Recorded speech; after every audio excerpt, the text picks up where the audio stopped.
everyone, I'm Gina. Welcome back to Tight Ship Mama. If it's your first time here, I would love for you to hit that subscribe button. I make a new video every week where I talk about running your home like a tight ship. And we do this with budgeting, meal planning, decluttering, implementing routines, and a little personal development. So for those of you that are regular viewers, you're going to be surprised that this video is coming out on a Saturday. That's not my regular day. However, I am making January meals and money. That's going to be my theme for January. And on Monday, I'm actually doing a live Zoom at 12:30 where I'm going to walk you through actually putting together your January budget.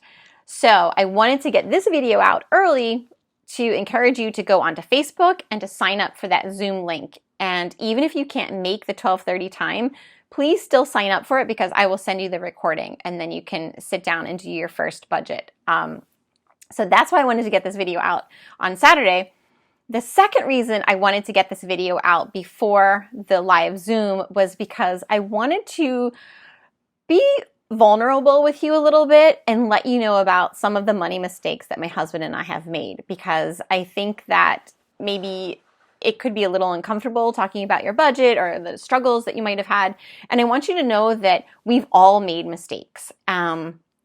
And I think the first step to correcting your mistakes is to say, okay, we're going to forgive ourselves. And if you keep beating yourself up over money mistakes, you're going to keep going down the same slippery slope and you're not going to fix the problem. So let's just say like, okay, we made a mistake, we're drawing a line in the sand, and we're going to learn from our mistakes and we're going to move forward now. So that's what I really wanted to do today, was just kind of let you know, like, you're not alone, and I'm not going to judge you for any mistakes you may have made, because believe me, we have made them. I have had a lot of nights lying awake at night thinking, how in the world are we going to make it? And believe me, guys, when I say we were so poor in the early years of our marriage, there probably isn't too much that you can tell me that I can't be like, yep, been there, done that.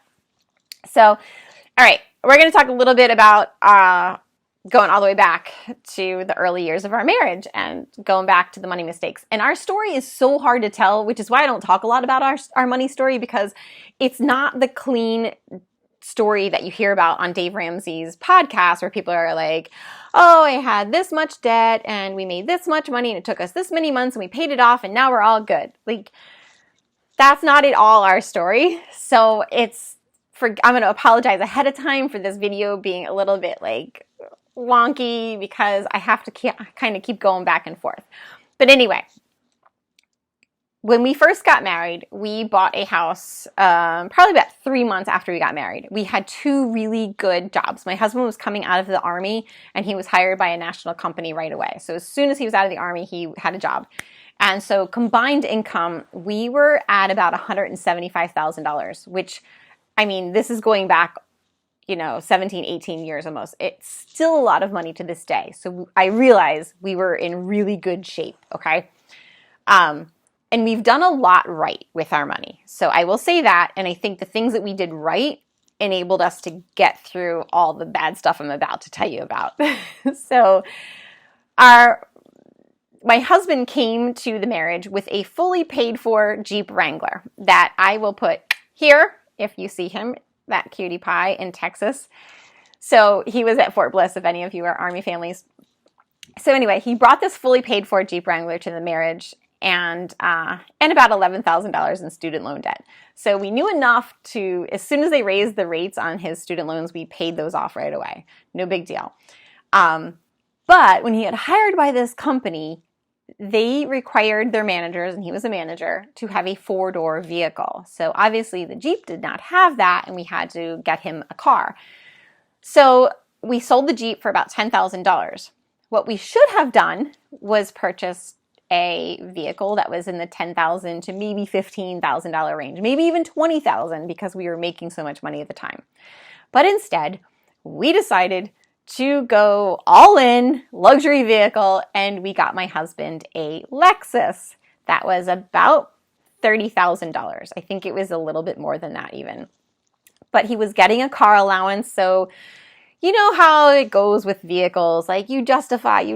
And this is not our one and only car mistake. It's the only one I'm going to talk about in this video, but believe me, we made multiple car mistakes. So we've learned, whatever, what are you going to do?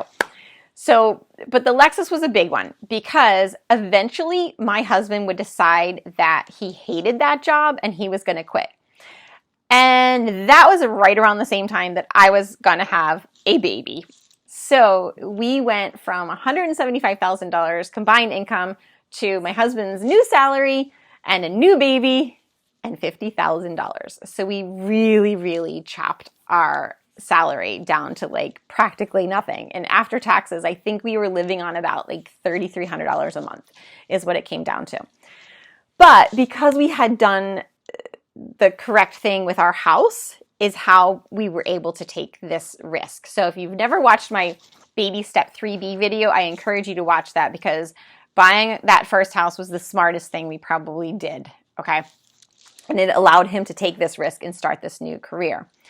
And I had 18 months to officially quit my job after my son was born. So I took extended maternity leave and we thought 18 months would give me enough time to figure out, one, do I like the stay-at-home mom gig? And two, can he make it as a financial advisor? So 18 months comes and goes and we think he's doing okay, right? He's working for a big wirehouse and his salary decreased along the way as well because they assumed that he would be bringing in clients and that would offset the decrease in the salary. So it got more stressful as every month went on. So I quit my job officially. And the next week, my husband got fired. Yes, he was fired. And I will link his blog story of that whole thing below. It's his blog is a really cool story. It's called The Zeal of the Convert is the name of his blog. And I'll link that below. It's a really great story. And, fast forward, everything's okay. We're okay. It was, anyway, read it. I encourage you to read it. So it all gets worked out. He gets hired back, long story short. And then he eventually gets recruited by a local firm where he becomes a partner. And then eventually he starts his own firm about 2.5 years ago. But anyway, it was very stressful to say the least. And what we also did wrong. So Dave Ramsey talks about never having more than 50% of your annual income tied up in motors. So when we were down to $50,000, now we have a $30,000 Lexus, okay? So that is way more than we ever should have had in vehicle. Even though when we first bought the Lexus, it was well within the parameters. When he quit that job, there went the vehicle allowance and there went the salary of both of us to go with it. So it was like really, we should have probably sold the Lexus right then and there, but we didn't. We hung on to it. We justified it. We called it a 10-year car, yada, yada. Anyway, it probably could have made things a lot easier. The other thing we did wrong was when I was still working, we bought the whole house based on my husband's salary because, again, we knew I was going to be a stay-at-home mom. So my entire salary went to kind of fun things like decorating and travel and eating out and saving. We saved like I cannot even tell you because I kind of saw those years as these are my years to contribute to the family financially. So I was maxing out my company 401k, getting 6% match. I was maxing out my Roth. My husband was maxing out his 401k. And in addition to all of that, I was making 2 additional mortgage payments in just principal. So I had the regular monthly payment and then 2 additional principal payments to try to get that mortgage down. It all sounds well and good, right? Wrong. One of the best things about learning about Dave Ramsey was the baby steps, and he is adamant about doing them in order. So because I was paying off the mortgage, I was jumping to baby step 6, okay? And technically, even though we had the money for this Lexus kind of sitting around, we were in debt because we still had this payment. So really, we were on baby step 2, and I should have been paying off that Lexus, but I was on baby step 6. And we were doing baby step 4, which is saving for retirement. So we were doing 4 and 6. 5 is saving for kids' college. We weren't doing that yet because we didn't have a kid yet. But that's where we came in incorrectly. So I should have just paid off the Lexus, and then we should have done baby step 3, which is a fully funded emergency fund. So while we looked great on paper and we had a phenomenal, nest egg already at just like 30. I think I was 30 when I had my son. We didn't really have any savings. So I got one more bonus check when my son was born. I call him my bonus baby. And it was deposited the day he was born. And that was really all the savings we had. And I remember I had a friend that could not believe I was quitting my job. She was like, you're going to be broke in a year and your job's going to be gone. Well, guess what? She was right. So it just so happens like the year my son was born, I feel like everybody we knew got married or had a baby. And it was like every month I was taking out of that savings and it was just depleting. So when you're throwing money at your mortgage and your 401k, that's all well and good, but you can't get to that money. So when things are tight and stressful, all your money is tied up. And the only way to get it out is to pay penalties and taxes. And we weren't willing to do that. So instead, I just skimped and skimped and skimped to make sure that we made it every month. And that is no way to live. If we had had a fully funded emergency fund, the first couple of years of me being a stay-at-home mom and my husband getting started in this business would have been so much better, you guys. It's the stress that you can't even describe. I have felt the stress of debt and being so frugal, and I have felt the freedom of what it's like to do the baby steps in order and to follow Dave Ramsey. And I can tell you where we are now, I can't even describe to you. Okay, you just have to do it. And that's why I'm so excited about Monday Zoom, getting you guys on a budget, because it all starts with the budget. Okay. The other thing we learned about Dave Ramsey that really came in handy was we got on the same page as far as jargon, or what we actually called these things. So eventually my husband started doing better and he was recruited to a local firm and we had some savings. And he would always say, I want savings to be this amount. Like he had a dollar amount that he wanted in there. And I was like, okay. But it was a very flexible account of savings, okay? Because we just called it savings. And you think, well, what's the difference what you call it? The difference is it's a lot easier to say, hey, let's go on vacation. We have it in savings. Hey, let's give to this organization that we really believe in. We have it in savings. Hey, let's go on this vacation. We have it in savings. Versus, yeah, you want to buy a new couch? Take it out of the emergency fund. Is that where you want to take it from? Because that's really what we were doing. We were taking it from the emergency fund. And that number that my husband was comfortable with, we allowed it to go really low, and then we would try to build it back up again. And instead of just like building it up to a safe level and letting it sit. I talk about this in my video about becoming a millionaire.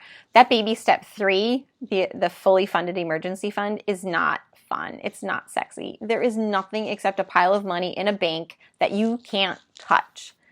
But that's exactly what we should have had and exactly what we would have needed and exactly would have gotten us through so many really stressful times.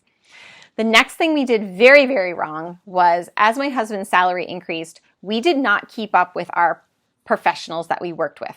So when we were both starting out, we made a lot of money, but we both worked for big companies, and the companies were taking out our taxes for us, and you pretty much can just go to like anyone that's a CPA and they can do your taxes for you, or you can do TurboTax, that sort of thing. So we had a guy that did our taxes, and he was very reasonable. Like, I don't think he was more than $150. Very good at his job.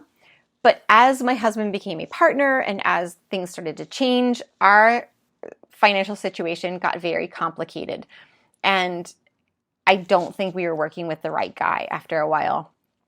And we had huge swings of what we owed and what we got back. And I know people are always like, oh, I got this great tax refund.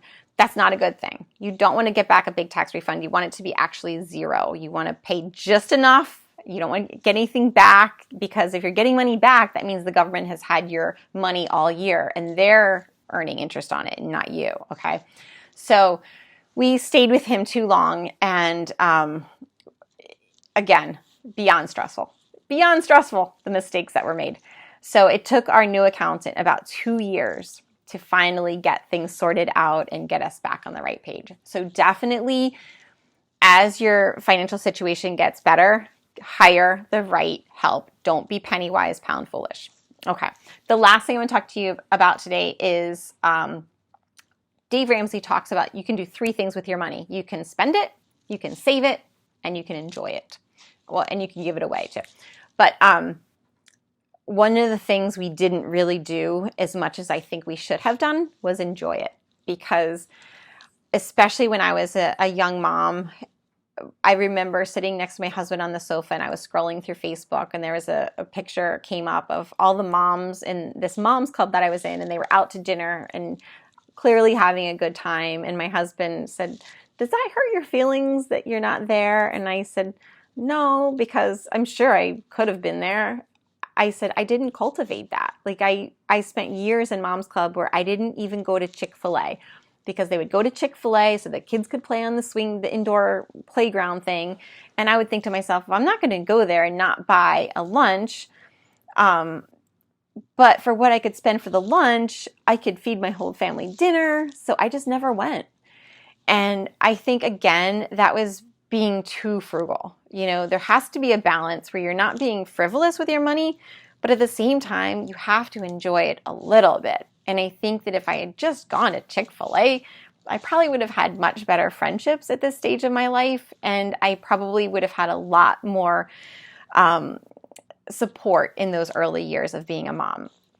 So anyway, these are just a few of the money mistakes that we have made. And I just want to let you know that whatever mistakes you have made, you're okay, right? And we can get through this together. And I really encourage you to join me on Monday, where we talk about building your preliminary January budget. And even if you don't come to the Zoom, definitely start doing your budget every month and give it a good 4 months, you guys, okay? It's not going to be an overnight thing or even a first month thing. So give it some time to really work for you and your spouse if you're married. And that's it. I will see you hopefully on Monday at that Zoom. Take care. Have a great day.